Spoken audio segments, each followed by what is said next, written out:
Okay? Right. So kita lihat di sini tentang hutan pantai. Hutan pantai. Ingat, bila pantai, what is your imagination? Kalau pantai pastinya akan ada pantai yang berpasir. So, hutan pantai tumbuh di kawasan pantai yang berpasir. Kalau ada yang bertanya, cikgu, okey, semua pantai kan berpasir? Tak. Ada juga pantai yang berlumpur. Maknanya dia tak pasir, tapi kalau kamu pijak, dia ada lumpur yang menyebabkan kaki kamu tenggelam. So, itu pantai berlumpur.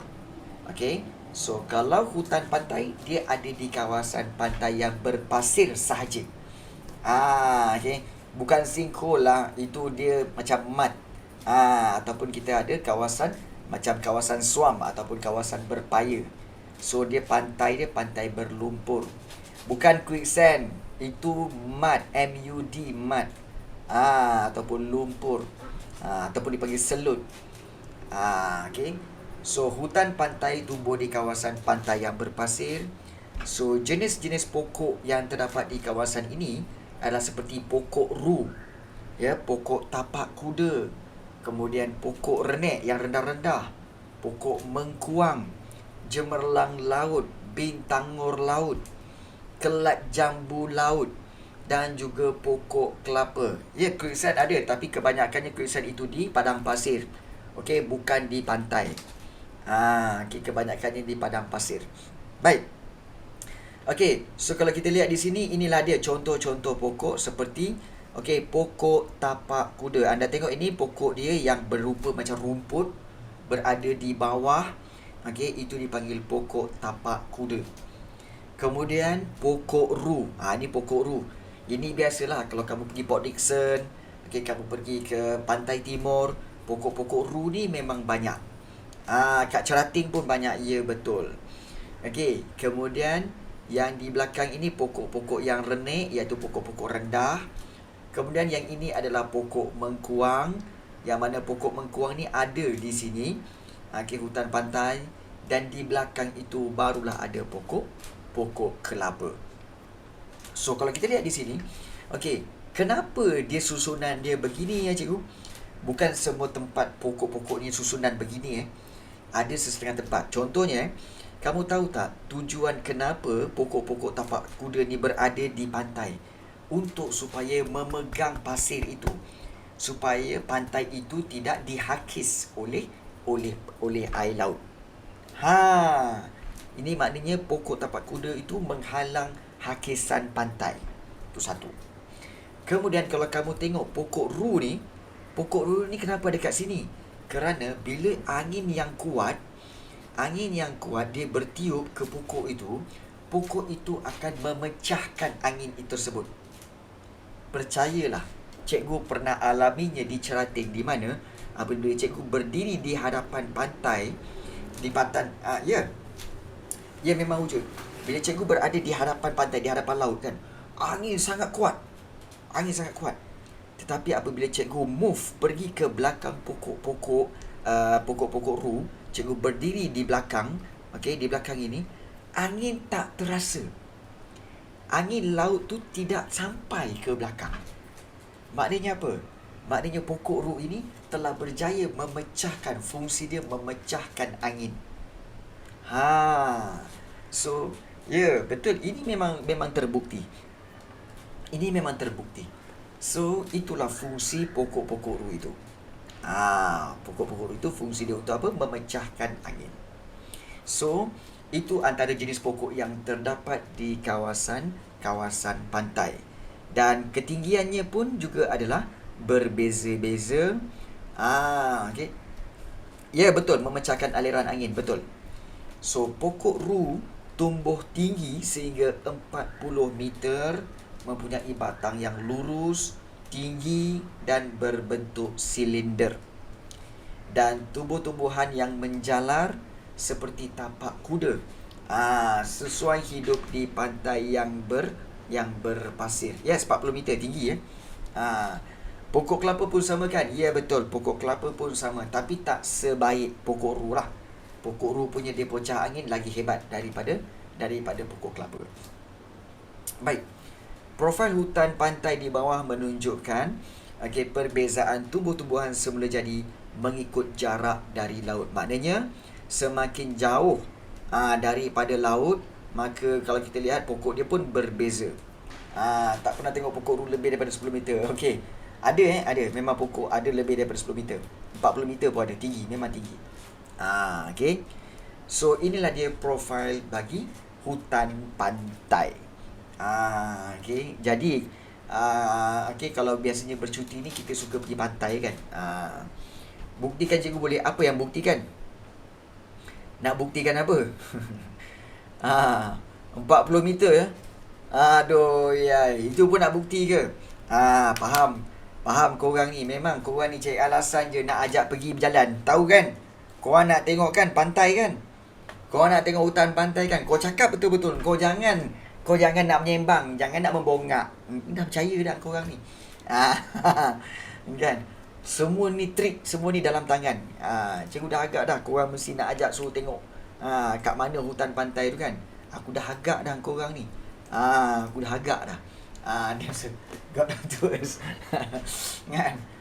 Ini siapa yang bagi soalan nak ajak pergi tengok Google tu kan? Nanti time raya nanti dia dapat duit raya paling sikit. Padan muka dia. Okey, baik. So, jadi kita akan lihat berkaitan dengan hutan pantai. Okey, jom kita pergi ulang. Cikgu yang nak ajak. Okey, baik. Baik. So, kita pergi ke sini dan kita sekarang berada di atas. Okey. Dan kita lihat biasanya hutan pantai ni banyak terdapat di pinggir-pinggir laut Terengganu. Terengganu memang banyak pantai. Terengganu memang banyak pantai. Dan pantai dia ada yang lurus dia. Kamu tengok ni daripada Kuala Dungun ni sampai Kuala Terengganu ni, dia ada satu pantai yang lurus dia. Dan ini banyak pantai. Memang banyak pantai. Kuala Terengganu memang banyak pantai-pantai yang bersih dan juga cantik-cantik belaka. Kat mana kita nak pergi tengok ni cikgu? Jom kita tengok di kawasan pantai-pantai yang ada di sini. Iaitu di mana ni? Jom kita tengok di kawasan yang ini. Okey. Sedia untuk kita turun? Kita turun. Dan kita di mana ni? Okey, nampak tak? Okey. So, ini adalah hutan pantai yang mana kita nampak tak? Nampak tak lapisan pokok tu? Nampak tak lapisan pokok daripada pantai tu? Bawah tu ada pokok tapak kuda. Kemudian ada pokok kelapa. Okey, kemudian juga nampak tak korang? Nampak tak pokok-pokok tu? Ni nampak niru ni? Niru lah ni. Yang bukan macam pokok tu pokok ru lah ni. Nampak tak pokok ru tu lagi tinggi daripada pokok kelapa. Itu 20 meter apa ni? Itulah 20 meter. Kau nak berapa meter? 40 meter. Kau kena turun kat situ lah. Nak kena ukur. Okey, jom kita berjalan. Jom kita berjalan atas laut lagi kau. Berjalan atas laut. Okey, jom. Magic ya. We are magicians. Okey. Kita berjalan atas laut. Kan. So ini semua kerja-kerja Ryan lah ni. Ryan dan Izakil ni banyak sangat songel dia. Nak itulah, nak inilah, kan. Yang itu pun nak, yang ini pun nak. Ryan ni kan. Kan. Cukuplah seorang ada. Okey. Dah kau kenapa Ahmad Danish merajuk tiba-tiba? Manja. Manja konon. Okey, baik. Ini kira pokok ru juga. Tu belakang tu pokok kelapa. Okey. Tapi sini tak banyak lah pokok ru. Mungkin kita boleh ke depan lagi untuk kita meneruskan perjalanan. Nak tengok pokok ru? Nak tengok pokok ru kan? Sabar nah. Okey. So kalau nak lagi cepat, sila kayuh. Kayuh kiri kanan. Dayung. Ramai-ramai ni, berapa orang ni? Kita ada 23 orang. 23 orang dayung. Dayung. Lagi. Cepat. Hayya. Tak payah banyak bunyi lah kan. Kasih dayung. Bagi cepat sampai. Dayung. Dayung, dayung. Dah nak sampai dah. Dah nak sampai. Okey. Nampak tak? Inilah pokok ru. Nampak tak pokok ru? Agak-agak je dapat tak 40 meter? Dapat ke? Dapat. Kan? Apa pula tak dapatnya? Dapat. Korang tengok daripada bawah tu. Tengah ukur. Nampak ni? Tinggi ni. Tinggi ni. Kan? So, pokok-pokok ru ni tujuan dia untuk apa? Pecahkan angin. Angin daripada laut dia bertiup dan dia akan dipecahkan oleh daun-daun pokok-pokok ru ini.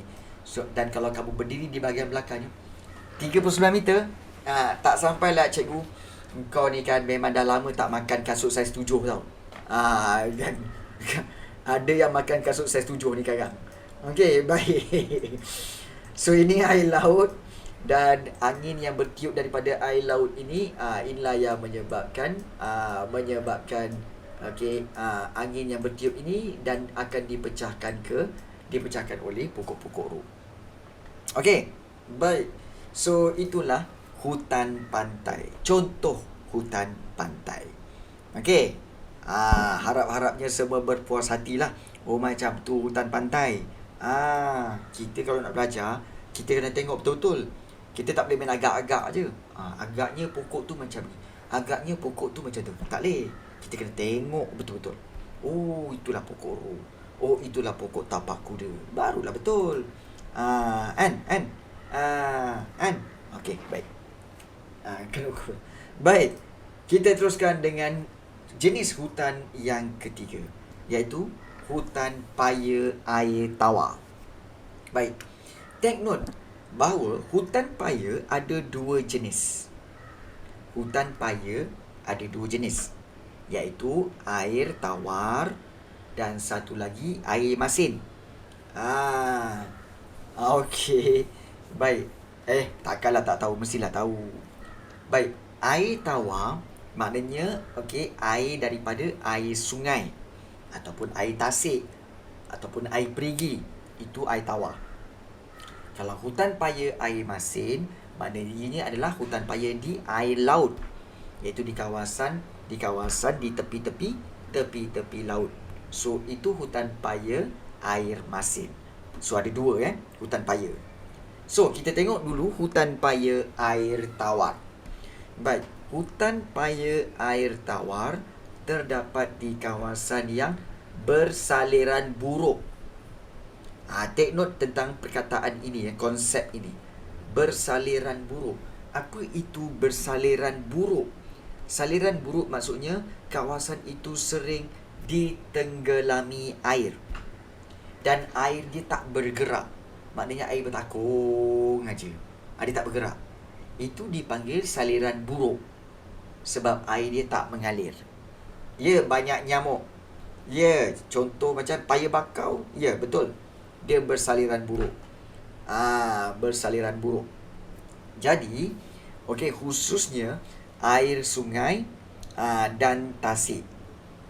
Antara jenis pokok yang tumbuh di hutan ini ialah mengkuang, mersawar paya, meranti paya dan juga kempas. So ada 4 jenis pokok mengkuang, mersawar paya, meranti paya dan juga kempas.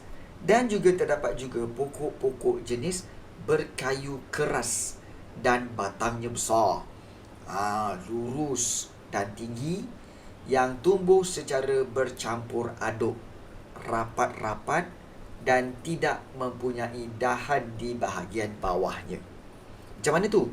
Jom kita tengok. Inilah dia lapisan hutan paya air tawar. Kalau kita tengok, kawasan ini ditenggelami air. Kawasan ini ditenggelami air. Ada ikan boleh hidup. Boleh? Ini kawasan air. Dan kalau kamu lihat, dia terbagi kepada 3 lapisan. Lapisan A, B dan juga C. Betul. Di mana ada air, di situ ada ikan. So, lapisan pokok renik tu di kawasan yang ini.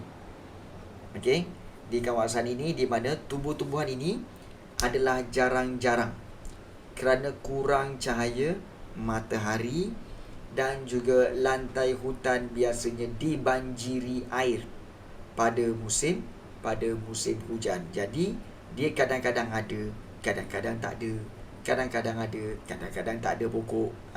Dia sebab kalau kita lihat dia punya akar-akar dia pun tenggelam dalam air. Tenggelam dalam air. So pokok-pokok ini memang bahagian tu. Macam pokok padi je. Okey, macam pokok padi. Kemudian yang kedua, lapisan tengah. Pokok yang bersaiz kecil dan sederhana, iaitu yang bahagian B ni. Okey, kecil dan juga ada yang sederhana. Dan selepas itu, okey, dia ada bahagian kanopi. Okey, yang mana pokok berkayu keras dan tinggi membentuk kanopi. Yang tidak sejajar, maknanya yang tak sama flat lah. Ada yang tinggi, ada yang rendah, ada yang tinggi, ada yang rendah. So itu bahagian C. So profil bagi hutan paya air tawar memang ada 3. Ada kawasan yang ditenggelami air, ada kawasan yang pokok kecil, dan ada kawasan yang pokok tinggi-tinggi. Okay. So contohnya, untuk hutan paya air tawar ini, dia ada beberapa jenis akar seperti akar udara dan juga akar pneumatofor. Pneumatofor ni iaitu seperti bintangur laut dan juga perupuk.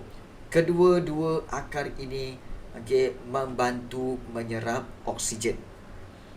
Manakala akar banir seperti pokok meranti paya untuk menyokong pokok itu daripada mudah tumbang di kawasan yang menakung air.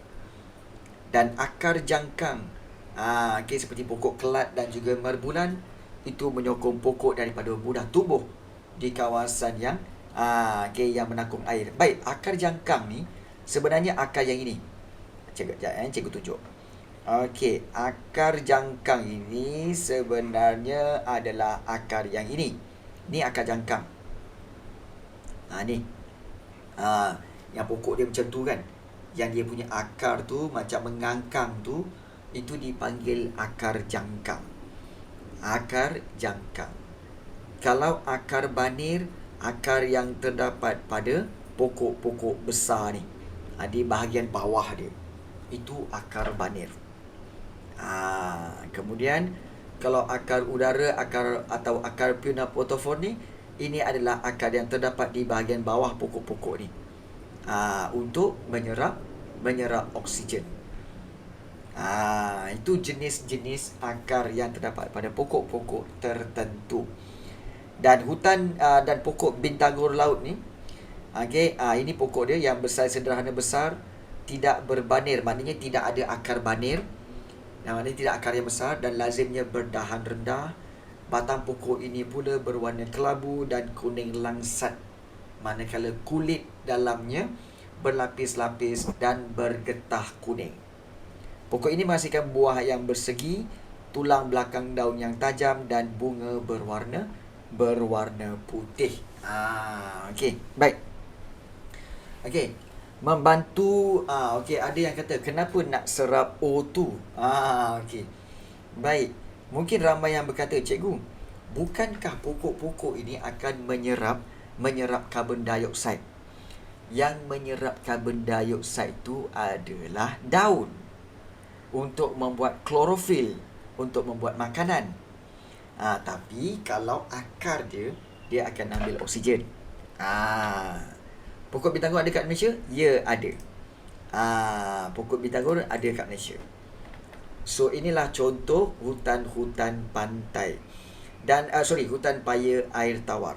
Ya. Dan hutan paya air tawar ni cikgu rasa memang banyak kali cikgu dah tunjukkan, iaitu di kawasan mana? Siapa tahu hutan paya air tawar ni biasanya cikgu tunjukkan korang kat mana? Hutan paya air tawar biasanya cikgu tunjukkan kamu di mana? Iaitu di kawasan seperti Tasik Bera dan juga Tasik Chini. Sebagai contoh, kalau kita pergi Tasik Chini, Tasik Chini dekat Pahang tu, ya betul. Dekat Pahang. Jom kita moving pergi ke daripada Terengganu ke Pahang dan kita tengok Tasik Chini. Ini dia Lake Chini. Ya, dah pernah pergi, ya betul. So ini adalah contoh pokok-pokok. Kali kedua, ya, kali kedua. Okay.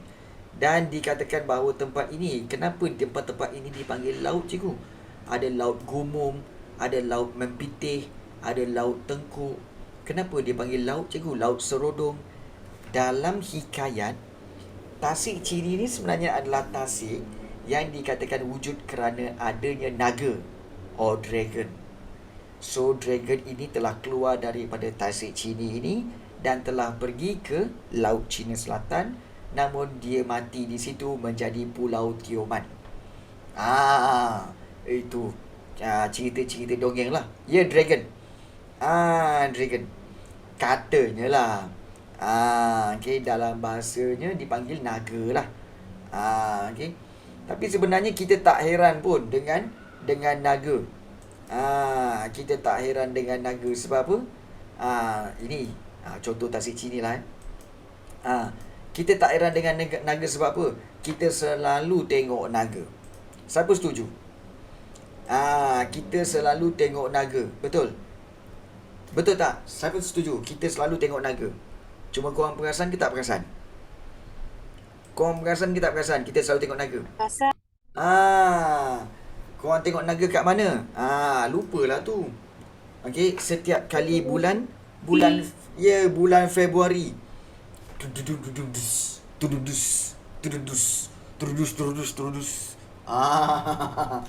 Kan? Itu naga kau. Naga pun pandai, dia panjat tiang. Kemudian naga tu pandai pula ambil ampau. Ting. Kan pandai betul kan. Kalau naga sendiri, the real naga, dia tengok naga tu kan ambil ampau, dia malu. Saya pun tak pernah buat macam ni. Itu kalau naga real lah. Naga real tengok, naga real pun malu. Aku pun tak pandai macam tu. Contoh. Okay. Okay. Jadi so itu adalah okay, baik, kita tengok. Inilah dia Tasik Chini dan ini kawasan Paya. Korang tengok betul-betul besar kawasan ni. Okay, kawasan Paya. Okay, besar ni. Dan juga kalau kita lihat banyak, besarnya. Okay. Dan dia memang ini pakai drone ni. Luas, memang luas. Memang luas. Okay. Dan kalau kita tengok profil hutan dia pun, okay, kita boleh tengok profil hutan dia. Okay, daripada pokok, ada pokok-pokok. Saya nampak naga. Shut up lah, Ryan. Alah, kau dia sibuk nak tengok naga. Baik. Okay, yang kawasan tengah ni, ini pokok-pokok. Pokok-pokok yang dikatakan sebagai pokok mengkuang. Okay, yang ini pokok mengkuang tau. Okay, mengkuang. Kemudian yang tepi ni ada pokok-pokok yang lain yang mana akar dia tenggelam dalam air. Tenggelam dalam tasik. Akar dia tenggelam dalam tasik. Akar dia. Ada buaya ke? Tak ada. Tasik ni tak ada buaya. Tapi kalau korang yang pergi, contoh macam Ryan Adam yang pergi ataupun Izakil yang pergi, okay, so memang ada buaya. Okay, baik. So tu contoh lah. Baik, kemudian gambar-gambar. Okay, ini pakai drone. Kemudian ada yang ambil gambar. Okay, so ini memang gambar real. Memang orang post kan. Tak ada, ini pakai drone. Ini pakai drone. Satellite dia tak ambil gambar yang ini.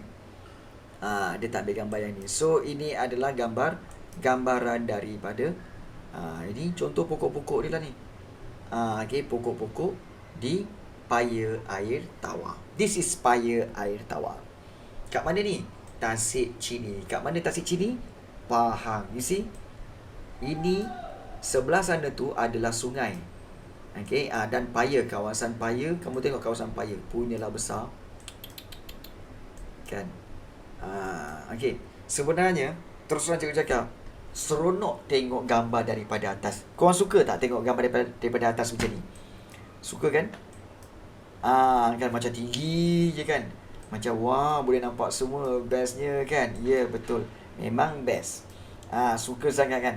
Tetapi bayangkan kalau korang naik helikopter, korang berada di ketinggian ini, dan korang tak tengok kiri kanan, korang tengok ke bawah. Korang tengok ke bawah. Masa tu korang rasa apa? Kan? Korang rasa apa? Lagi best, seram, sejuk. Rasa macam, oi, takutnya. Kan? Ya. Kan? I wanna fall down. Dah agak dah. Seram gila. Tengok macam ni memang tak seram. Tengok bawah, alamak. Ini kat bawah ni sungai, laut, air. Habislah aku. So itulah. Okay. Seram gila. So itulah dia. Kita kata hutan paya air tawar yang kita telah tengok tadi dari sudut pandangan drone yang mana telah ambil gambar seluruh paya air tawar tersebut, iaitu di kawasan Tasik Chini. Alright. So itu di kawasan Tasik Chini. Baik. So kita dah tengok ada 3 lapisan pokok renek, lapisan tengah dan juga kanopi. Kanopi. So ingat saja bahawa paya air tawar bersaliran buruk dan terdapat di kawasan yang ada air sungai dan tasik. Baik. Satu lagi paya juga, tetapi paya air masin. Paya air masin ni banyak terdapat di kawasan pinggir laut. Pinggir laut, dia tepi laut juga. Tapi dia bersaliran buruk. Maknanya air dia bertakung. Tadi ada yang tanya, cikgu, takkan air laut tu dia bertakung? Dia bertakung juga, walaupun kadang-kadang dia surut. Bila air laut tu surut ke laut, maka kat sini nampaklah dia punya akar-akar tu. But then bila air laut naik, dia tenggelam juga. Maknanya kawasan ini selalu ditenggelami air. Sebab tu dia bersaliran buruk. Ya. Dan berlumpur. Maknanya kawasan ni lumpur ni. Ni kalau kamu pijak ni, kaki tenggelam. Pijak je kaki kamu akan tenggelam dalam selut. Ataupun dalam lumpur. Ya, bukan quicksand. Ini bukan pasir. Ini adalah tanah liat, pandai. Bukan pasir. It's mud, yes. Tetapi quick mud tetapi ditenggelami air laut semasa air pasang. Dan kawasan ini ditumbuhi pokok seperti ada pokok bakau. Ni pokok bakau. So kalau kita lihat, yang ini kalau kita lihat, ini adalah pokok bakau. Dan pokok bakau ni akar dia memang begini. Dan kamu tahu tak, pokok bakau ni di Malaysia sangat-sangat berguna. Banyak kegunaan dia. First sekali orang tak perasan bahawa sebenarnya kamu beli kayu arang. Kamu beli cakul yang kayu tau. Untuk kamu buat barbecue pun semua kan. Cakul tu ataupun arang kayu tu sebenarnya dibuat daripada kayu bakau.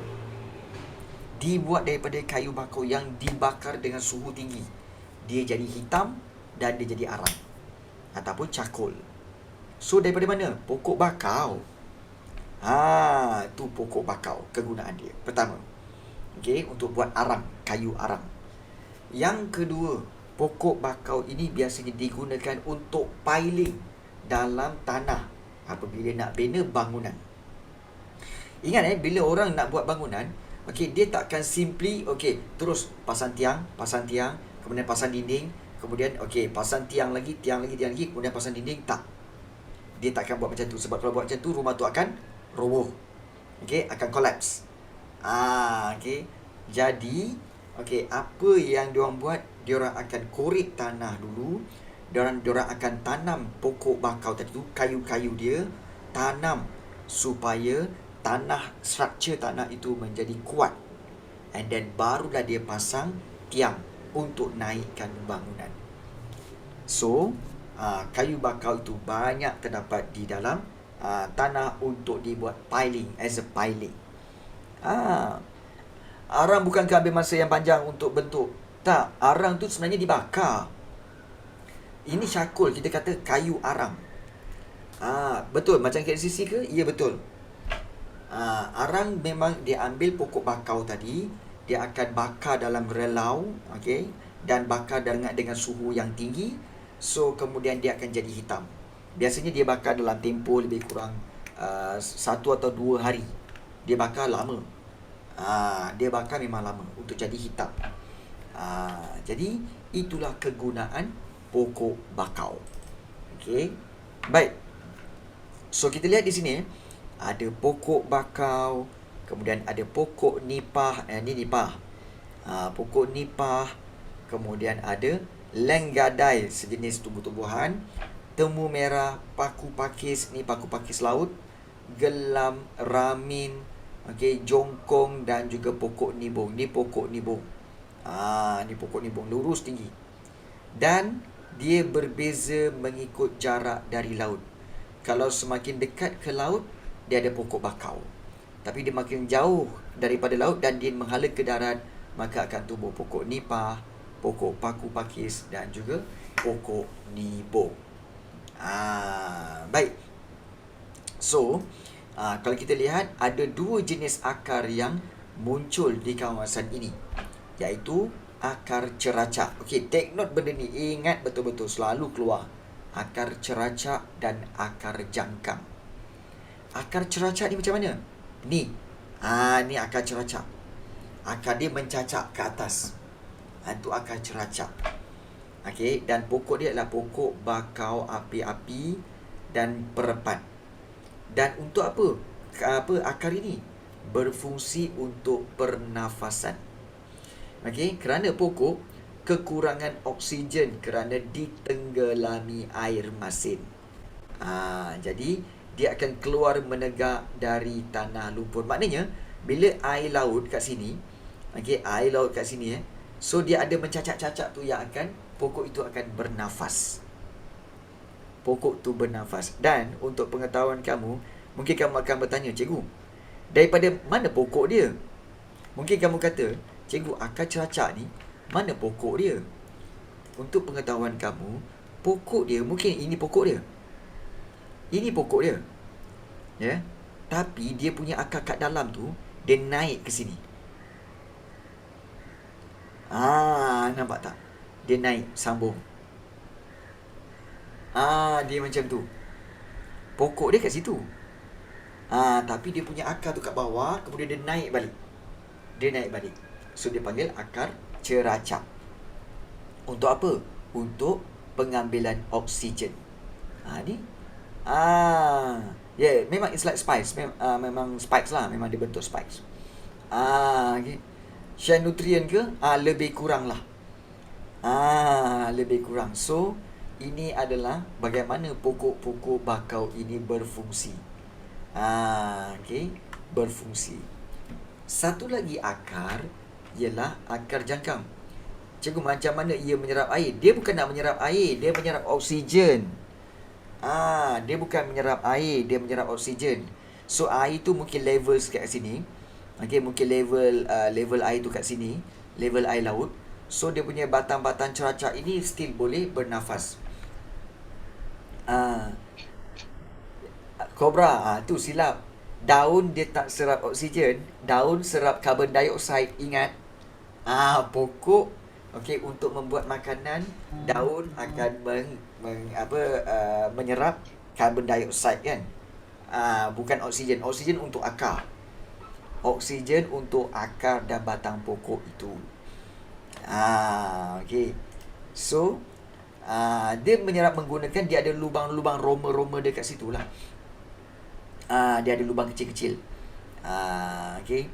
So, itu akar ceracak. Manakala akar jangkang pula, okey, selepas diserap, nanti kita tanya dia. Banyak soalan pula kau ni. Akar buat apa dengan oksigen selepas diserap? Nanti kita tanya dia. Okey, baik. Seterusnya. Akar jangkang, bakau kurap dan bakau minyak tumbuh di bahagian pangkal batang pokok, masuk ke dalam lumpur, okey, dan menyerap udara ketika air pasang dan menyokong pokok dengan mudah daripada mudah tumbang. Contohnya begini. Ni akar jangkang. Okey, ini pokok dia. For example, ini pokok dia. Okey. Dan kalau kamu lihat daripada batang ini juga akan keluar dia punya akar. Nampak? Akar dia jangkang. So ada akar lagi kat sini, ada akar lagi kat sini. Okey, kemudian ada akar lagi kat belakang. Ada akar lagi kat belakang macam tu. So ini adalah akar jangkang, akar yang mencacak macam tu. Yang untuk apa? Dia bila air laut naik kat sini, air laut naik, dia still boleh bernafas. Okey. Dan kemudian apabila air tu surut, okey, kalau kita lihat air tu surut, maka dia akan keluar dan dia akan menyokong batang pokok itu supaya tidak tumbang. Itu sebenarnya. So bakar minyak boleh ambil minyak tak? Tak boleh. Bakar minyak tak boleh ambil minyak. Okey, baik. So cikgu pasti ramai yang akan tertanya-tanya. Satu perkara yang mungkin dalam sains tak